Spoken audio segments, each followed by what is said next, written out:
this Brother Peter with tidbits from the Word. Do you know that the Proverbs are pretty short in a way? This proverb I'm in right now, chapter 20, is only 30 verses long.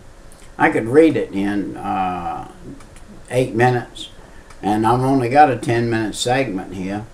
But to break it down a little bit and give you a little bit of what it says takes a little time. You could actually do these 30 verses in 10 30-minute settings, which would be 300 minutes.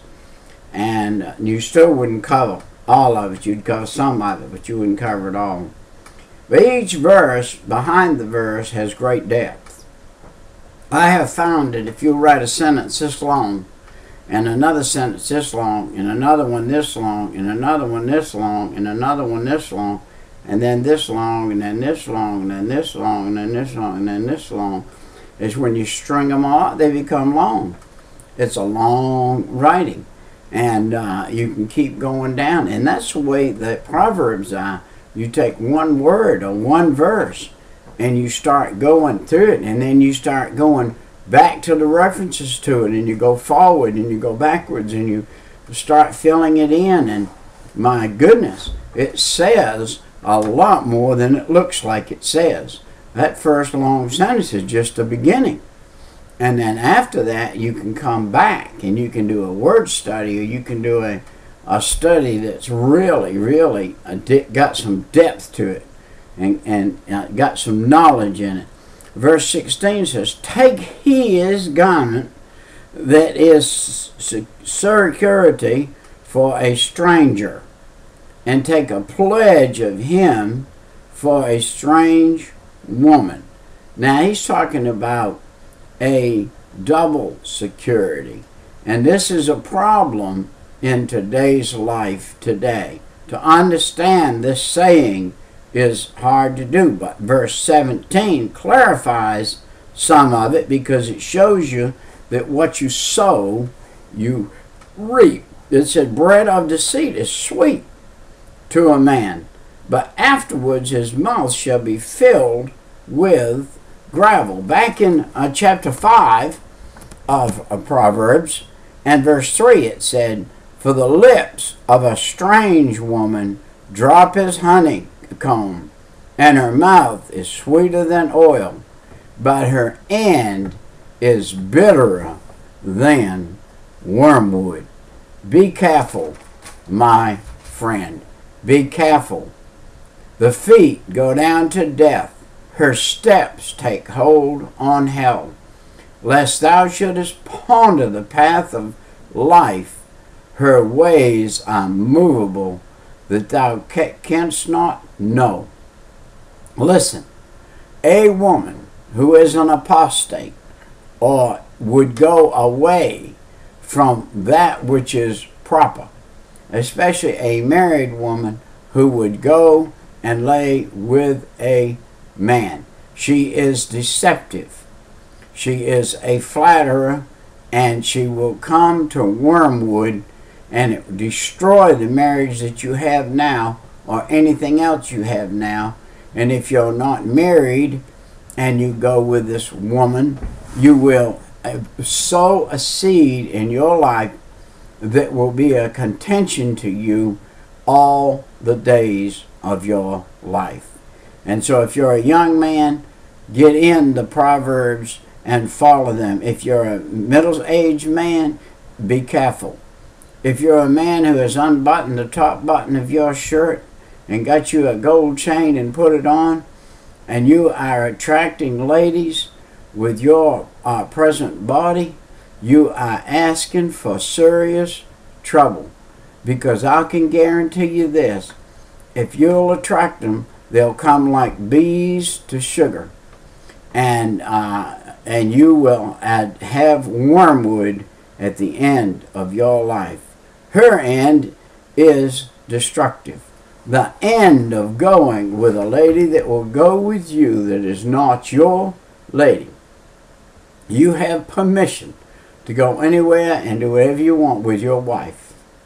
And that's why the Bible said the bedchamber is undefiled to a man and his wife. But any other sexual sin is against the soul of man. Now you'll be forgiven that sin. You can be forgiven that sin, but you are going to get a mark. Mark it down. Get your Bible out. Run all the references you want to, and you're going to find in the Bible that is one sin that a saved person is going to have a mark on their soul for. And I don't know what that mark's going to look like. I don't know what that mark's. I don't know what a soul looks like. So therefore, I don't know what that mark's going to look like. But I can say this. Let's just say that the soul of man standing before God, every time he did a sexual sin, and it looked like a body, and he had fingers and toes and everything else that a man's supposed to have. If every time he did a sexual sin, he lost part of his body. If he lost, say, one finger, then 2 fingers, then 3 fingers, then 4 fingers, then 5 fingers, then 10 fingers, then an ear, then a nose, then a mouth, then an eye. If he lost something every time he did a sexual sin, what would that man look like standing before God? I'm here to tell you that man is going to stand before God, but he is going to be marked in his soul for what he does sexually. Now, mark her down. This is different than any other. You can steal, rob, blind, lie, cheat, do whatever you want and get totally forgiven, and it doesn't leave a mark on your soul, but it does rob you of your rewards. But sexual sin leaves a mark on your soul. Search it out. Search out Brother Peter. Let me know what you find. Her feet go down to death. Her steps lay hold on hell. Her ways are unproductible. She will ruin your reputation. She will cause years of trouble. Cause years of trouble. Cause years of trouble. Listen to that. She will bring mental ruin and material ruin. She will bring you to mental and material ruin if you will allow that. She will ruin your health. She will bring remorse in your life on a daily basis. You'll wake up every morning and say, I'm remorseful for allowing my flesh to commit this heinous sin with this woman against those around me who have faith in me and have trust in me and know me, and I'm over here hiding and doing this thing. And she will reduce you to weakness, and she will cause you eternal ruin. You can come up, even though you're saved, with eternal ruin to what your soul's supposed to look like. Just think if your stature was to go down 1/4 of an inch in your soul every time you did a sexual sin, until you did so many that when you stand before God, he has to get a magnifying glass out to see the molecule that's left of you, of your soul. Oh, did your soul make it? Yeah, it made it. How did it make it? It made it in a pitiful shape. And what's going to happen? The souls of those who are big are going to be walking on you and not notice you. Let me tell you what, you're going to be known in heaven as you're known on the earth. See, I believe in eternal security. You say, Brother Peter, you believe a man could be eternally saved and commit sexual sins? They do it every day. They do it every day. David was a man after God's own heart, and he committed sexual sins. And God said, in all matters, David, I have nothing against you except the matter of the sexual sin you did with Uriah's wife. Hey, sexual sins are going to be weighed, and they're going to be counted. They're going to be counted against you.